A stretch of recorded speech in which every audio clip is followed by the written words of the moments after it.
Hello, welcome to God's Junk Drawer. I'm Cody, and today we're going to be building an off-grid toilet. So for this, we need a bucket for the solids. So we'll just use this old bucket that I had lying around in the garage. Always better to reuse, but if not, $5 at your local hardware store. The key part with this too is on the lid, we want this silicone ring. That's going to help with the sealing it because we do not want any smells coming out of our solids bucket. So that's going to be the key part to it. A funnel for the top for our solids, a funnel for the liquids, cheapest toilet seat we can get, plastic. Instead of wood will be heavier, and this will be the biggest part, a toilet flange. So any kind will do. We're looking for basically the wax-free. A regular toilet flange is going to have that wax ring at the bottom. And I found this, and these are going to work quite well. So this is going to be all rubber all the way through, and it's going to have a sticky adhesive pad here. So the thought is to stack two of these, one on the bottom and one on the top, and the bottom is the air sealed part, and then kind of the top is the drop it in. And the most important part of the whole thing here is this, an RV waste valve, and it has the two silicone rings. So this will be the key part for separating the smell when we're not using it.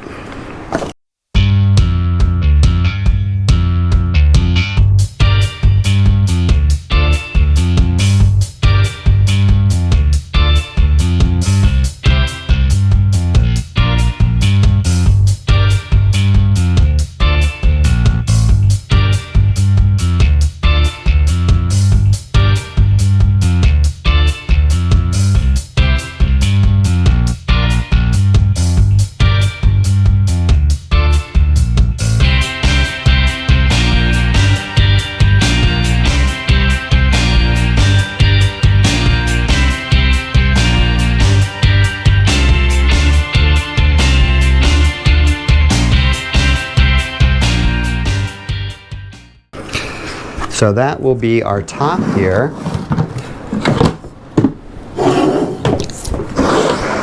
And then our valve will go on top here. And then this top piece will go on top.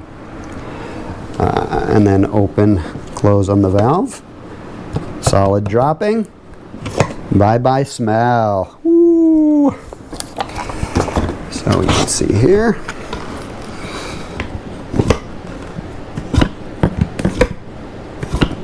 That will be beautiful. Then the funnel, once this is on there, essentially we're going to go here. And so basically cut this funnel down to 3 inches. And then we'll have this will be for our liquids kind of somewhere in front here. And we'll be diverting to the back. My thought with this right now is to have it a two-parter, one with a Y-split that'll go into a container for if I am on the go, and then one that can have a tube that runs away from the campground where I would dig a hole or whatever, that it can just kind of free flow so I'm not gathering liquid if I'm going to be in one place for a while. No sense in having to haul some liquids around, right? So we will get that planned. Think about this a little bit more, and like I do with everything, we will make a template. Template time. I figure these are going to be our 3 most important parts, is planning the top and then plan everything around however the top works. We're going to get probably 2 inches of clearance on either side. I think I got plenty of space to, Yep, plenty of space with where that is, and then I can worry about the right angles and stuff later.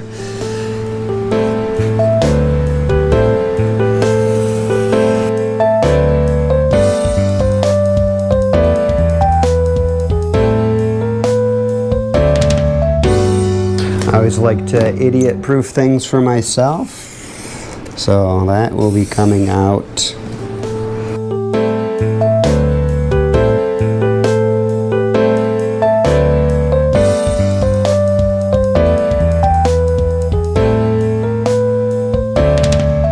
Okay, I think that's looking pretty good where it is, just for estimating, and luckily I have another one if I need to go again. So let's see how this is looking here.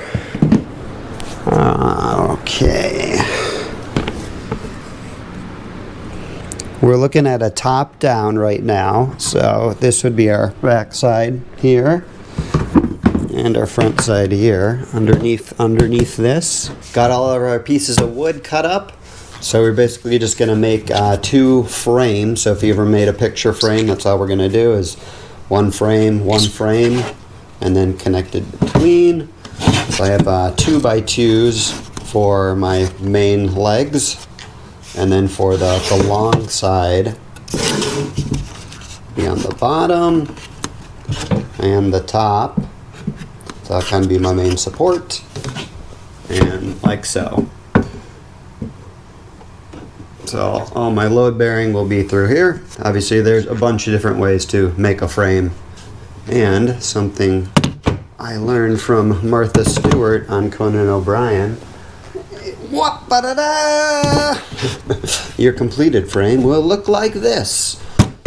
So I just need to make one more of these, and then we will have our middle piece. I'm going to be connecting plywood. Ow, Bowser.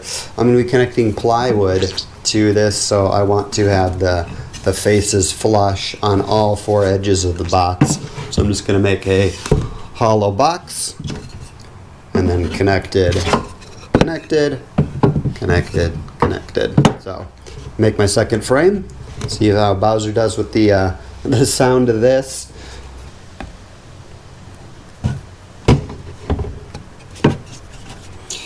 I always like to use this just for good measure, kind of overkill.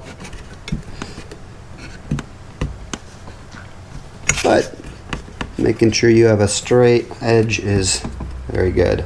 All right, Bowser, you gonna be ready? It's gonna be loud. It's gonna be loud. Ready? Loud. Loud. Loud. Ah, you did okay. Should we keep going? We can keep going.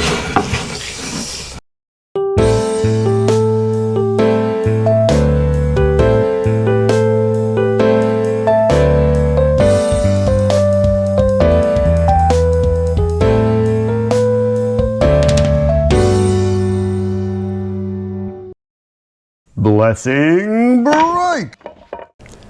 We recently had a storm here with pretty heavy winds. Took down a big tree branch, about a 12-footer, about my thigh around in diameter. It came pretty close to narrowly taking out a power line connected to my house. About 3 feet missed it by, so that could have been pretty bad with fire and everything. So very thankful that all it did was put a massive dent in the fence. Got the main box frame built here and got some plywood on the outside, so it's structurally sound. So our frame little box wasn't doing much anything for support, but we're doing everything with plywood. So we got 1/2-inch plywood.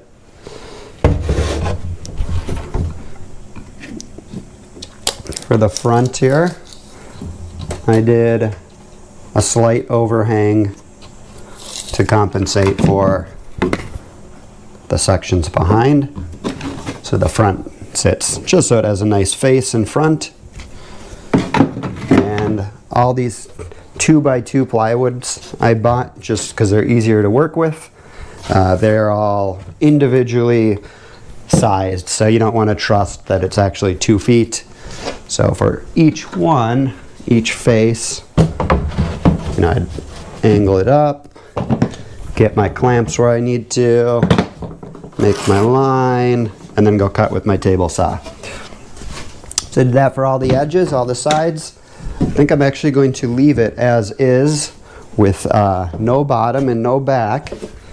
So this will just sit against the wall at all times. And when I did my nailing, just used a standard nailer. You could do screws or whatever you have.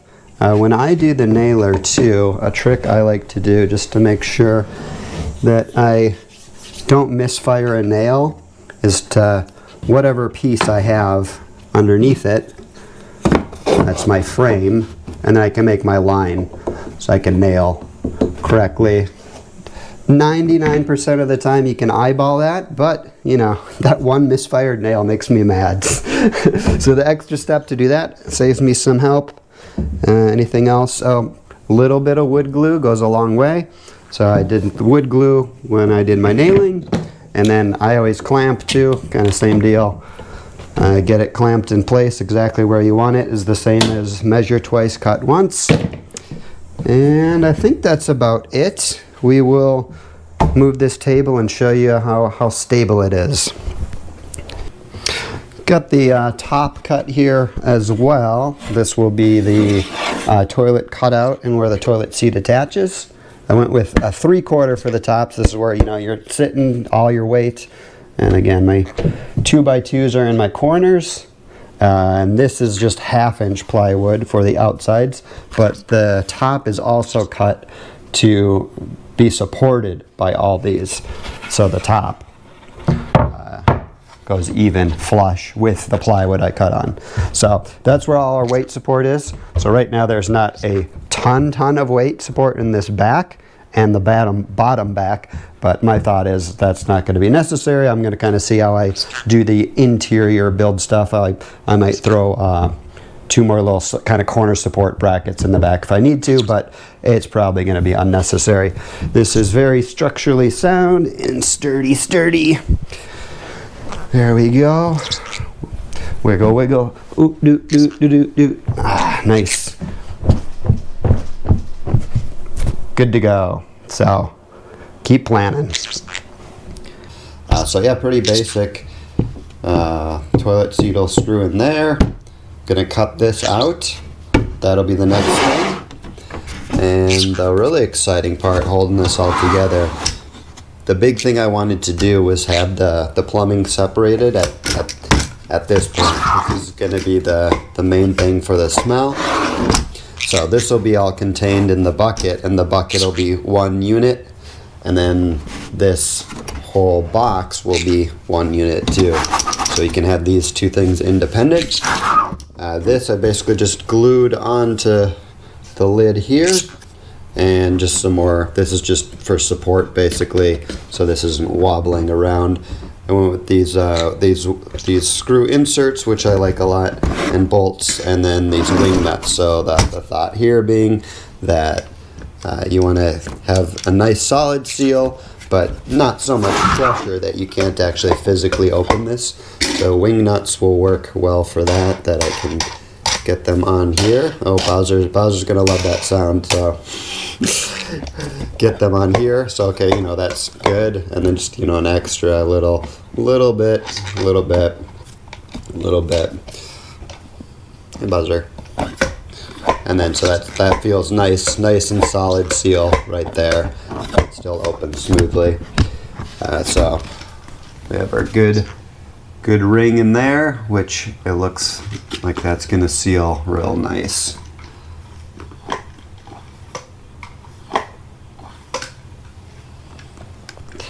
So yeah, I think now that I have this, I can really envision it coming together. So have to figure out how to suspend those funnels. Here is the finalized guts here. Basically, since this is always going to be a Frankenstein build as I go, version 1.0, I just went real simple, had a scrap piece of MDF board and attached it to these 4-inch screws that I already had going through the waste valve.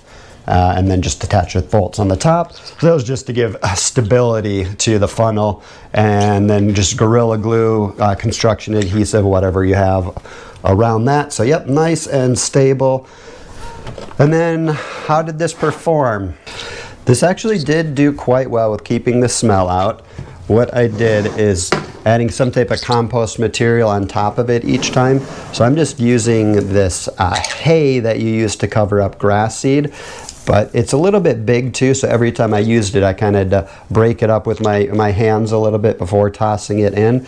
And that is just to cover it, to cover the smell. Whether you're actually going to do composting, I have no interest in composting, so I'm just going to bag it.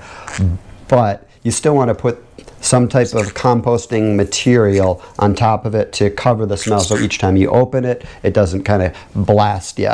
Really what you want to use is sawdust. That's the absolute best. So I'm probably going to grind this up, find a way to do that so I don't have to do it by hand each time. But this worked very well, and this has been used, and it does not smell at all, so it worked very well. Most of the time I was able to use it with no issue, but I did have one time where I had a little bit of cleanup to do, and that's enough time for me to throw this away and go to version 2.0. So basically I just want to make this more outhouse-like. What I went with the waste valve is a very good concept, but I think what I might do is simplify and have a larger opening. So instead of going with a waste valve, just have something like a 6-inch pipe and then a cap on top. So similar to what we're doing here with separating, but different container, possibly going shorter. So version 2.0 will be coming. This project is done. Time to salvage my 4-inch screws and throw the rest away. Thanks for watching. See you soon. Fellowship is an important part of God's junk drawer. I'd like to hear how God is moving in your life this week. So share those blessings and we can include them on an upcoming blessing break.